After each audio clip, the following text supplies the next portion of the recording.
Hello बच्चों, class earth आप लोगों का पहला चैप्टर है रेशनल नंबर। तो सबसे पहले तो रेशनल नंबर के बारे में हम लोग जान लेते हैं, रेशनल नंबर होता क्या है। उसके पहले क्लास सेवेंथ में आप लोगों ने whole number, natural number, integers वगैरह आप लोगों ने पढ़े हैं। तो रेशनल नंबर क्या होता है, introduction of rational number. Introduction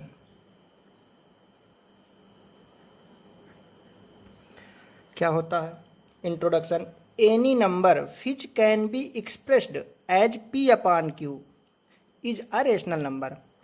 any number which can be expressed as P upon Q is a rational number.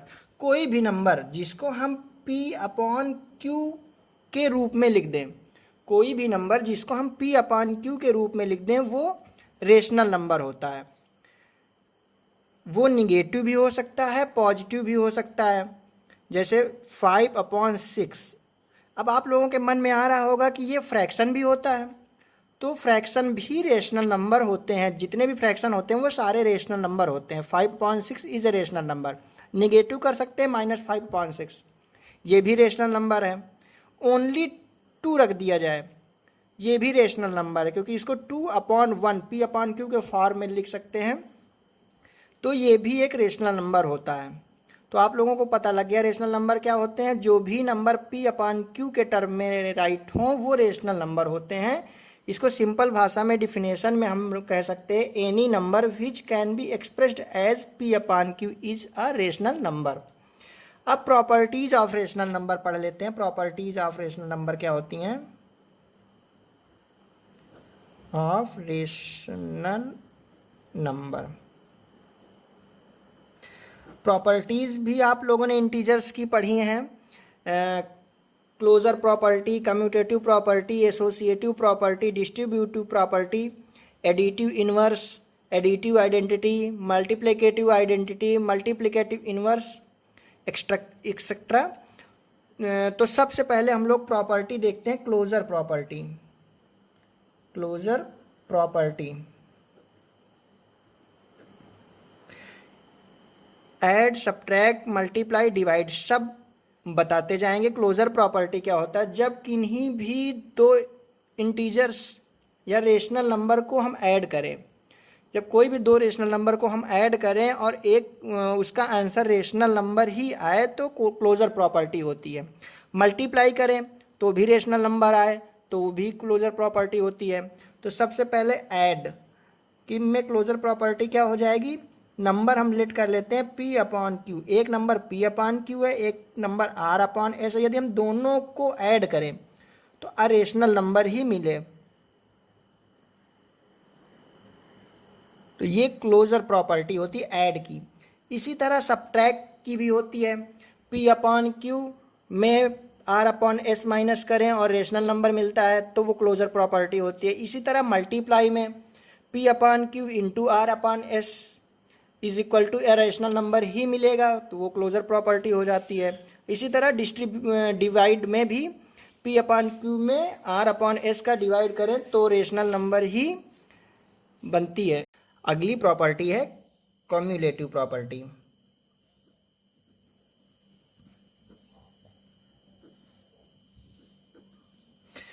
Cumulative property में क्या होता है? एक रेशनल नंबर है पी अपॉन क्यू, दूसरा है R upon S. P upon Q में R upon S add करें या आर अपॉन एस में पी अपॉन क्यू ऐड करें, दोनों का आंसर सेम ही रहेगा। तो इसे कहते हैं कम्यूटेटिव प्रॉपर्टी। जैसे 2/5 + 5 2/3 कर दें या 2/3 + 2/5 कर दें और दोनों को ऐड करें तो वो हो जाती है कम्यूटेटिव प्रॉपर्टी। ये एडिशन की हो गई। सब्स्टिट्यूशन में कम्यूटेटिव प्रॉपर्टी लागू नहीं होती है, क्योंकि जब 2/5 में -2/3 ऐड करेंगे तो आंसर दूसरा निकलेगा और 2/3 में -2/5 करेंगे तो आंसर दूसरा निकलेगा। यह आप लोग अपने सॉल्व करके देख लेना।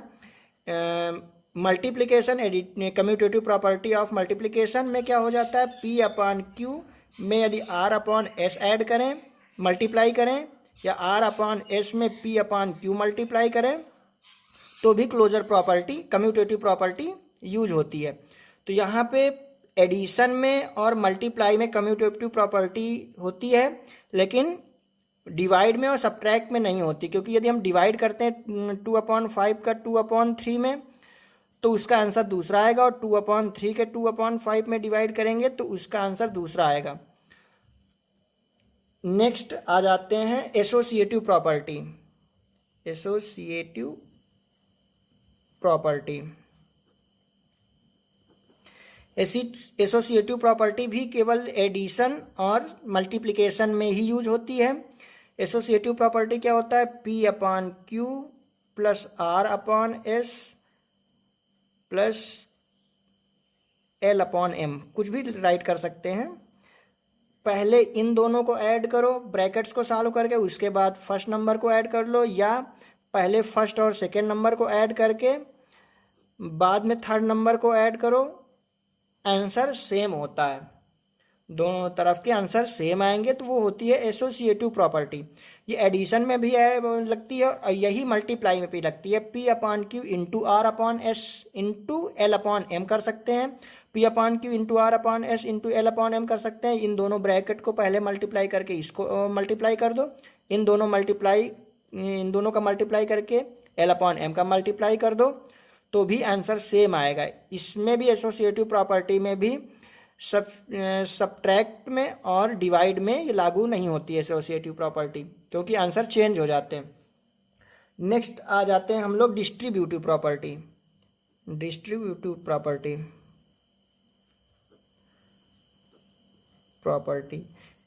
डिस्ट्रीब्यूटिव प्रॉपर्टी क्या होती है?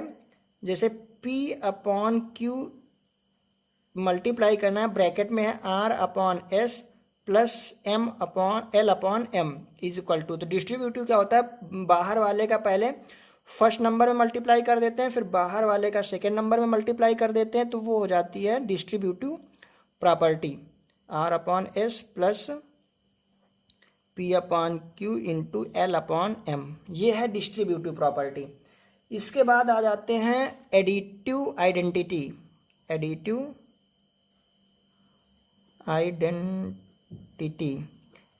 आइडेंटिटी क्या होता है?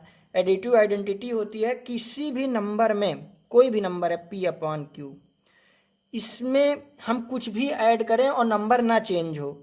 जैसे P अपॉन क्यू में 0 ऐड करें या 0 में P अपॉन क्यू ऐड करें, नंबर चेंज नहीं होगा, वो P अपॉन क्यू ही आएगा, तो वो हो जाती है एडिटिव आइडेंटिटी। अब आ जाते हैं एडिटिव इन्वर्स। एडिटिव इन्वर्स में आ जाते हैं। एडिटिव इन्वर्स क्या होता है? जब किसी भी नंबर का साइन आप चेंज कर दो तो वो एडिटिव इन्वर्स हो जाता है। जैसे P अपॉन क्यू है, P अपॉन क्यू का साइन चेंज कर देंगे -P अपॉन क्यू, ये एडिटिव इन्वर्स हो गया। या -P अपॉन क्यू है, इसका साइन चेंज कर दो P अपॉन क्यू, तो एडिटिव इन्वर्स हो जाता है। यदि पॉजिटिव हो तो उसको निगेटिव कर देते हैं, और निगेटिव है तो उसको पॉजिटिव कर देते हैं, वो एडिटिव इन्वर्स हो जाता है। इसके बाद आ जाते हैं मल्टीप्लिकेटिव आइडेंटिटी। मल्टीप्लिकेटिव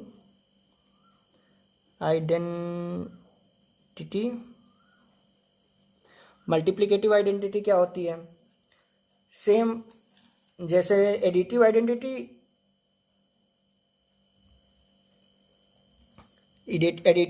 थी, वैसे ही मल्टीप्लिकेटिव आइडेंटिटी होती है। किसी भी नंबर का मल्टीप्लाई हम करें उस नंबर में और नंबर चेंज ना हो तो वो मल्टीप्लिकेटिव आइडेंटिटी हो जाती है। जैसे P अपॉन क्यू में 1 का मल्टीप्लाई करें या 1 में P अपॉन क्यू का मल्टीप्लाई करें, P अपॉन क्यू ही आएगा, तो वो मल्टीप्लिकेटिव आइडेंटिटी हो जाती है। और multiplicative inverse, last multiplicative inverse क्या होता है? कोई भी नंबर है उसका हम रेसिप्रोकल कर दें तो वो मल्टीप्लिकेटिव इन्वर्स हो जाता है। जैसे P अपॉन क्यू का मल्टीप्लिकेटिव इन्वर्स क्या हो जाएगा? Q अपॉन P, तो ये हो जाता है multiplicative inverse. Introduction of rational number आपकी वीडियो पूरी हो गई। अब नेक्स्ट वीडियो में हम बताएंगे एक्सरसाइज 1.1